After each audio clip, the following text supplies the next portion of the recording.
The Mediterranean has all of a sudden become a battleground in the Gaza crisis. A massive aid flotilla packed with food, medicines, volunteers is sailing towards Gaza to break Israel's blockade.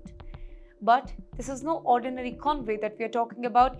It has now drawn in militaries, activists, and even celebrities. Reports say the Turkish drones, including the powerful Bayraktar TB2, they are flying overhead to monitor the ship. Activists claim that these drones even carried out strikes, turning what was meant to be a humanitarian journey into a dangerous showdown. Now, here's where it gets more dramatic.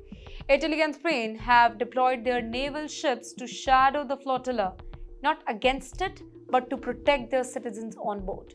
Now, this shows just how international this mission has actually become. And making global headlines, climate activist Greta Thunberg is on one of those ships, amplifying the humanitarian message that this convoy is about saving lives, not politics. But Israel, well, for them, any attempt to breach its blockade is seen as a direct security threat, raising a lot of fear of clashes at the sea. Well, the situation is being watched very closely in Washington, Brussels, and of course, Tel Aviv. Now, if Turkey continues to flex its muscle, Israel may be forced to respond.